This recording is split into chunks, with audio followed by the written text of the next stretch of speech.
Olá pessoal, tudo bem com vocês? Espero que sim. É um enorme prazer estar mais uma vez aqui na presença de cada um de vocês e tendo a oportunidade de trazer mais informação.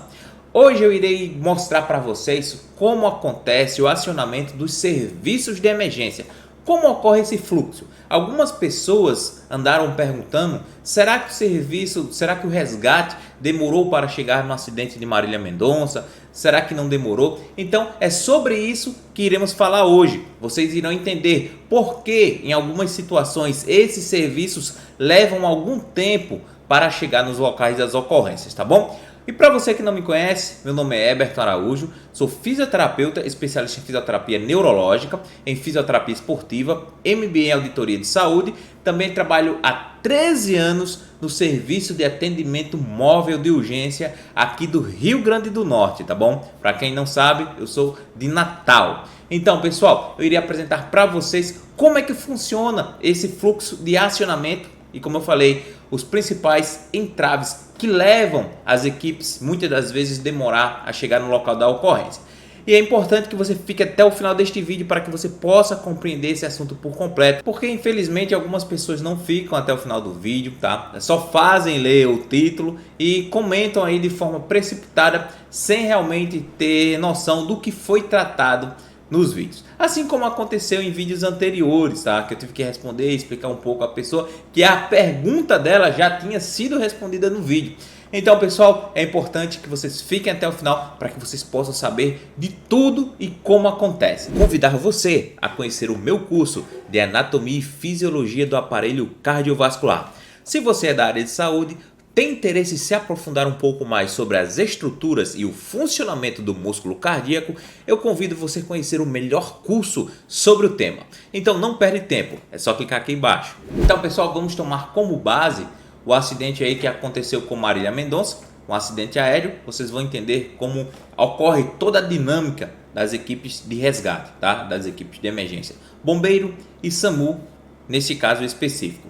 Essa imagem é muito importante, que mostra aqui a cauda da aeronave como ela estivesse rasgada e passando por ela a parte das águas aqui da cachoeira, fazendo com que essa aeronave ficasse muito instável, podendo levar a um novo acidente. E essas águas aqui, pessoal, faziam com que essa aeronave se mexesse bastante, levando a impressão que houvesse algum tipo de movimento de pessoas dentro da aeronave, tá bom? Como foi tratado já em vídeos anteriores. Essa aqui é uma imagem importante que faz trazer um pouco de esclarecimento de outros vídeos para vocês, tá bom? Então vamos lá, vamos conhecer aqui um pouco como se inicia o fluxo, como se inicia o acionamento dos serviços de emergência. Então aqui é uma viatura do SAMU, ok pessoal, que os bombeiros em alguns estados utilizam, tá? Depende muito de cada estado. Em alguns estados o bombeiro possui uma ambulância específica, em outros eles trabalham em conjunto com o SAMU, ok pessoal? Aqui no Rio Grande do Norte não, a equipe do Corpo de Bombeiros possui a sua ambulância e o SAMU a sua, ou seja, são serviços que encontram-se com cada um com seu equipamento, tá bom? Então vamos lá. O acionamento do serviço ocorre a partir do que? Do incidente, ou seja, digamos, foi a queda da aeronave. O que acontece? Os populares que visualizaram ligaram aí para 192 ou 193, depende. Em algumas regiões os serviços são integrados, ok? Então vamos lá, ligou para o SAMU o 192 ou o bombeiro 193. Logo após essa ligação, você vai falar com a TARME, que é a técnica de auxiliar de regulação médica, onde ela vai recolher todos os dados, seu nome, pontos de referência e o que está acontecendo. Depois dessa triagem, ela vai passar para o médico, que é chamado de médico regulador. No SAMU existem dois tipos, que é o médico regulador e o MI. MI é chamado de médico intensivista, é aquele que está na ambulância. No caso aqui, o que chegou na ocorrência de Marília Mendonça, tá bom? O médico regulador, ou MR, também chamado de MR, ele vai falar com você, onde vai buscar mais informações, quantas pessoas existem, qual é o tipo de ocorrência, foi um ônibus, no caso, a aeronave, quantas pessoas existem na aeronave, você normalmente não vai ter ideia. Mas às vezes pode acontecer que a aeronave pode ter se danificado tanto que existem pessoas caídas fora da aeronave. Você pode visualizar. Eu estou visualizando aqui umas 6 pessoas, por exemplo, tá? Mas digamos, você não consegue informar o número de passageiros, o número de pessoas que existem na aeronave. E com isso o médico vai recolhendo essas informações, o local que essa aeronave se encontra, tá bom? Ele vai pedir para que você não se aproxime da aeronave. Por quê? Porque pode existir risco de explosão ou até mesmo da aeronave, no caso aqui, a cachoeira levasse a aeronave e se você tivesse com ela, você seria uma próxima vítima, tá bom? Então ele vai recolher aí se você visualiza alguém, essa pessoa está se movimentando, está falando ou algo do tipo, tá bom? Então essas informações serão importantes. Para quê? Para que o médico regulador possa escrever ali qual é o tipo de ambulância que ele vai enviar para o local. Se é uma ambulância de suporte avançado ou se é uma ambulância de suporte básico. A suporte avançado, ela contém o condutor socorrista, tá? O médico e o enfermeiro.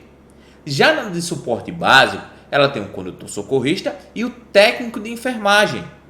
Ou seja, neste caso, possivelmente ele já envia as 2 equipes, pois, digamos, às vezes em determinadas regiões, as unidades de suporte básico estão espalhadas por PAs. O que são os PAs? São os pontos de apoio, que são ali em áreas bem específicas, áreas estratégicas. Já os suportes avançados, as UTIs, tá? Que são as unidades de suporte avançado, elas encontram mais próximo ali à base, ou seja, a central de regulação. A partir da central de regulação que essas unidades saem, mas isso varia de lugar para lugar, ok? Alguns locais já existe suporte básico e suporte avançado juntas. E dependendo aí do tipo da ocorrência, da gravidade, de acordo com que o comunicante, com que a pessoa que está fazendo contato com o SAMU passou, aí o médico vai decidir qual é a melhor unidade a ser enviada. Neste caso, possivelmente foram as 2, caso houvesse disponibilidade, tá bom? Então o médico vai lá, digita aí no computador, informando que a gravidade da ocorrência e o tipo de unidade que ele vai enviar. No caso, enviar unidade de suporte básico e unidade de suporte avançado. Depois que ele digita isso, ele vai passar essas informações para outra pessoa de extrema importância na regulação médica, que é o RO, o rádio operador, tá bom? O rádio operador, ele é o responsável por acionar as equipes. Ou seja, digamos que ali próximo a Caratinga, numa região próxima ao acidente, existissem 2 unidades. Aí o rádio operador vai chamar a unidade, por exemplo, USB 01, central. Aí o pessoal da unidade vai responder: prossiga central, USB 001. Aí o rádio operador vai passar todas as informações que o médico recolheu para essa equipe, para que a equipe possa se deslocar ao local. Com isso, ele já sabendo, o médico também já pediu para acionar o bombeiro, tá? Já sabendo da ocorrência, o rádio operador vai informar para a equipe que o bombeiro também já está a caminho, por se tratar desse tipo de ocorrência. Com isso, as equipes são direcionadas, tá? São direcionadas à ocorrência. SAMU por via terrestre, SAMU por via aérea e o corpo de bombeiros, tanto pode ser por via aérea ou por via terrestre, ok? O bombeiro chegando no local vai realizar a segurança da cena. Por quê? Porque o SAMU ele não poderia entrar de qualquer maneira ali na cena, pois poderia existir o perigo de explosão e o perigo, como eu falei, da aeronave se deslocar e ocasionar novas vítimas. Para isso, pessoal, existe um protocolo. Tudo para o serviço de emergências existem protocolos a ser seguidos para não aumentar o número de vítimas e não agravar a situação das vítimas que já encontram-se ali, tá bom? Então, o bombeiro chega no local, ele vai fazer a ancoragem da aeronave. Ele não vai poder acessar diretamente, tá? Assim como vimos em alguns vídeos. Por quê? Porque essa aeronave, como eu falei, poderia se deslocar e levar as pessoas que ali estivessem. Então, vocês observam aqui que existem cordas na aeronave, tá? Elas estão fixando a aeronave aqui nessas pedras, justamente para que ela não possa ser levada e assim fazer com que a equipe que vai fazer a triagem dentro da aeronave esteja com a maior segurança possível. É tanto que o médico do SAMU, ao entrar, ele estava ancorado também, ou seja, ele estava com a corda na cintura, porque caso essas cordas se arrebentassem, ele estaria contra ancoragem e poderia ser resgatado também. E aqui vocês observam mais uma vez as ancoragens, tá? As cordas aqui, ó, segurando a aeronave, o médico aqui, o bombeiro trabalhando um pouco lá dentro. Acredito que já tinha ocorrido o resgate das vítimas, né? Mas aqui a equipe do bombeiro trabalhando para fixar essa aeronave para que ela não fosse levada aí pela força aí da cachoeira, pela força aí das águas, tá bom? Após todo esse procedimento, o médico vai entrar dentro da aeronave, o médico do SAMU vai entrar dentro da aeronave, verificar, fazer a triagem das vítimas que ali se encontram, verificar se existem sinais vitais, como é que essas pessoas estão. Para caso alguns estivessem ali com sinal de vida, ou com engaspe, ou em alguma situação ali agônica, elas pudessem serem removidas rapidamente para prestar os primeiros socorros, ou no caso aí o suporte avançado, que seria uma intubação orotraqueal, reposição volêmica, entre outras coisas. Porém, infelizmente, ao entrar na aeronave, foi constatado que todos já estavam em óbito. Laudo oficial saiu que foi morte instantânea, tá bom, pessoal? Morte instantânea. Não havia mínima possibilidade de existir alguém com vida dentro da aeronave. Pois bem, algumas pessoas falaram, mas o serviço demorou demais a chegar. Eu não estava lá para saber o tempo que realmente se desenvolveu a chegada da equipe, tá? Mas muitas pessoas já estão ali sob estresse, ou seja, quando um acidente acontece, já está demorando. Por quê? Porque o que nós queríamos é que aconteceu o acidente, já tivesse uma equipe ali pronta para resgatar as pessoas e salvar. Mas isso não é a realidade, isso é uma utopia, não é verdade? Então, acontece todo esse fluxo. Só que existem coisas que estão acontecendo antes do solicitante ligar pedindo ajuda, que são coisas que acontecem todos os dias. Esse aqui. Trote, muitos trotes, o SAMU, polícia, corpo de bombeiros e entre outros serviços de emergência recebem diariamente. Esses trotes, pessoal, atrapalham muito. Por quê? Porque você desloca esse serviço completo para outro local e muitas das vezes só existia aquela equipe naquela área. E ela foi deslocada para atender um trote que muitas das vezes são locais bem distantes. E isso atrapalha muito. Ou seja, quando a equipe está se deslocando para atender um trote, muitas coisas estão acontecendo e coisas como essa podem acontecer. Ou seja, uma equipe, digamos que só existisse uma equipe no local, tá? Uma equipe de suporte básico, uma equipe de suporte avançado e um corpo de bombeiros. Alguém ligou e disse que, por exemplo, um prédio caiu. Aí essa equipe está sendo deslocada para atender essa ocorrência de prédio. E de repente cai uma aeronave. Só que só existe essa equipe. Ela já está indo para uma ocorrência.